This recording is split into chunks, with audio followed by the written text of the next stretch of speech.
Hello viewers, welcome back to my channel. Guys, आज का topic है हमारा फ्यूचर इंडेफिनिट टेंस। मैंने अपने लास्ट वीडियोस में आपको बहुत सारे टेंसेस सिखाए, कैसे टेंस को पहचानते हैं, कैसे सेंटेंसेस बनाते हैं, सेंटेंस का स्ट्रक्चर आपको बताया।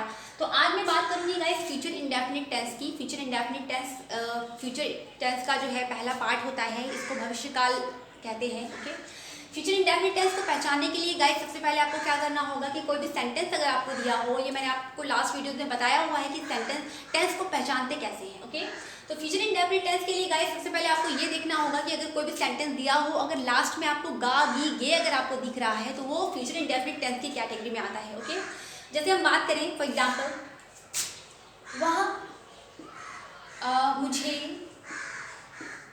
अंग्रेजी पढ़ाएगा। ओके, वह मुझे अंग्रेजी पढ़ाएगा।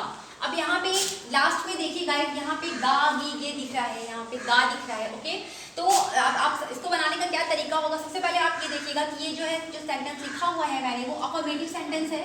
ओके, इसमें नहीं लगा हुआ है, इसमें कोई क्वेश्चन नहीं पूछा जा रहा है। ओके, मैंने आपको ये बताया हुआ है अपने वीडियो में कि अगर कोई भी सेंटेंस अफर्मेटिव होता है तो सबसे पहले इसमें क्या लगाते हैं हम, सब्जेक्ट जो काम कर रहा होता है उस सेंटेंस में जो करता होता है, सबसे पहले हम उसकी इंग्लिश लगाते हैं। ओके, तो वहाँ की इंग्लिश होती है ही, ने ही लगा दिया। उसके बाद क्या करना है कि यहाँ पे जो फ्यूचर इंडेफिनिट टेंस की गाइस हेल्पिंग वर्ब जो होती है वो विल होती है। अब पहले क्या होता था कि फ्यूचर इंडेफिनिट टेंस की helping verb will and shall होती थी, लेकिन अब क्या है कि अब मॉडर्न इंग्लिश में शैल का जो यूज़ है वो ऑब्सोलीट हो चुका है। अब शैल हम यूज़ नहीं करते, हर जगह हम जो सब्जेक्ट होता है या वो सिंगुलर हो या प्लूरल हो।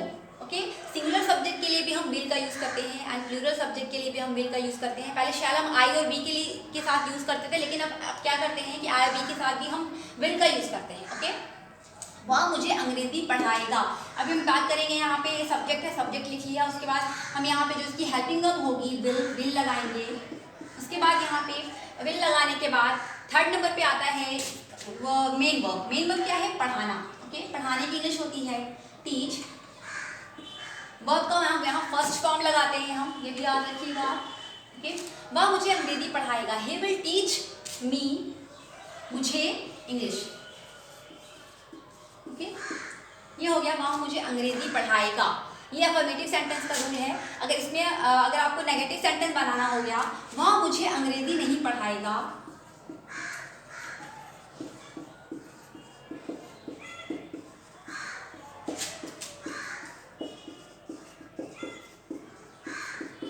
तो आपको कुछ नहीं करना है। ये नेगेटिव सेंटेंस है क्योंकि इसमें नहीं आया हुआ है।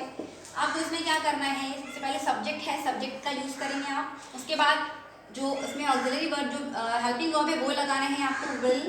उसके बाद आपने यहाँ जो बनाया है विल के बाद टीच लगाया है, बस आपको विल के बाद आपको नॉट का यूज़ कर देना है, ही will not teach me English, that's it.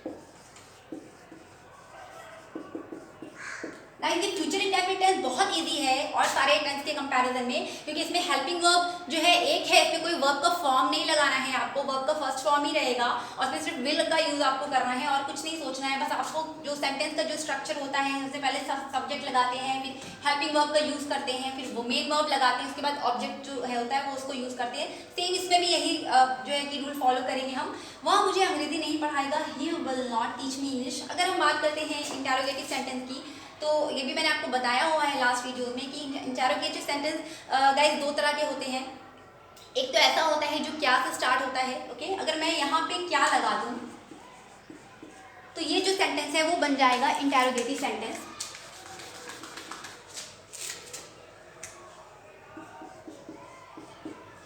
ये इंटेरोगेटिव सेंटेंस हो गया।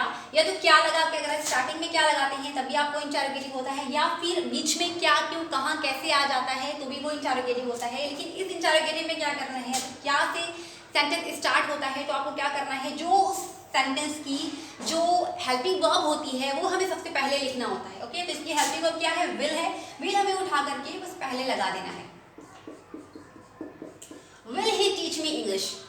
इसमें कोई क्या की कोई पर्टिकुलर मीनिंग नहीं लगाएंगे आप। क्या अगर स्टार्टिंग में आता है तो जो भी टेंस होता है उस टेंस की हेल्पिंग वर्ब हमेशा वहाँ यूज होती है सब्जेक्ट के अकॉर्डिंग। ओके, सब्जेक्ट जो भी होगा हमें उसके अकॉर्डिंग यहाँ पे हेल्पिंग वर्ब हमें यूज करनी है।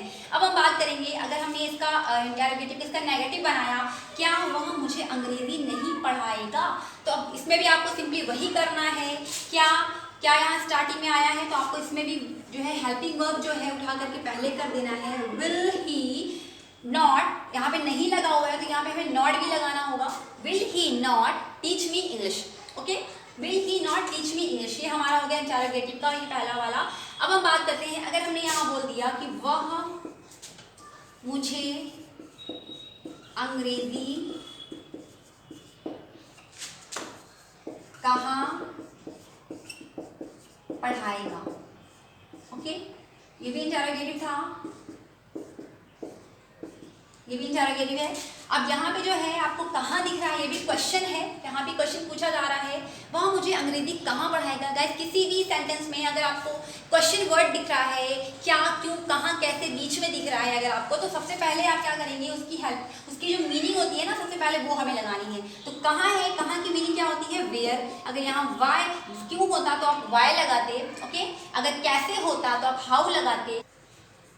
इसके बाद क्या लगाना है गाइस, आपको लगाना है वेयर के बाद जो उसमें हेल्पिंग वर्ब उसकी होगी वो लगाना होगा। तो यहाँ विल लगाएंगे, वेयर विल, उसके बाद सब्जेक्ट वेयर विल ही, उसके बाद मेन वर्ब क्या है यहाँ पे, पढ़ाना।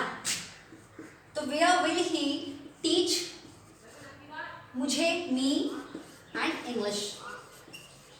Where will he teach me English. Okay, तो ये हमारा हो गया है WH वर्ड वाला, यानी कि इंटरोगेटिव सेंटेंस। अगर आपको इसका नेगेटिव बनाना होगा, अगर इंटरोगेटिव और नेगेटिव आपको बनाना हो गया ये WH वर्ड वाला, जैसे मैं बात करूँ अगर कि वह वहाँ क्यों नहीं जाएगा। ओके, यहाँ पे आपको क्वेश्चन वर्ड भी दिख रहा है और नेगेटिव भी दिख रहा है। तो इंटरोगेटिव नेगेटिव इंटरोगेटिव है ये। इसमें कैसे बनाना होगा आपको,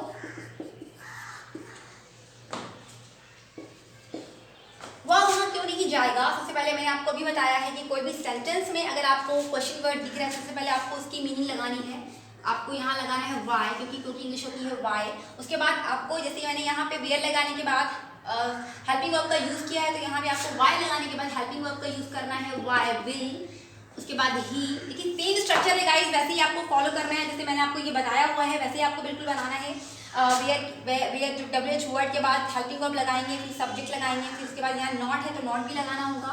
वाई विल ही नॉट, उसके बाद मेन वर्ब है जाएगा, यहाँ पे जाना मेन वर्ब है तो गो, वहाँ, go there. Okay, why will he not go there, ये हमारा हो गया इंटरोगेटिव नेगेटिव सेंटेंस। गाइस आज के वीडियो में आपको future indefinite tense I think आपको समझ में आ गया होगा। अगर कोई भी डाउट रह गया हो तो प्लीज़ मुझे कमेंट सेक्शन में लिख सकते हैं। अगर आपको मेरा आज का वीडियो अच्छा लगा हो तो प्लीज़ मेरे चैनल को लाइक करें, सब्सक्राइब करें, शेयर करें। Thank you.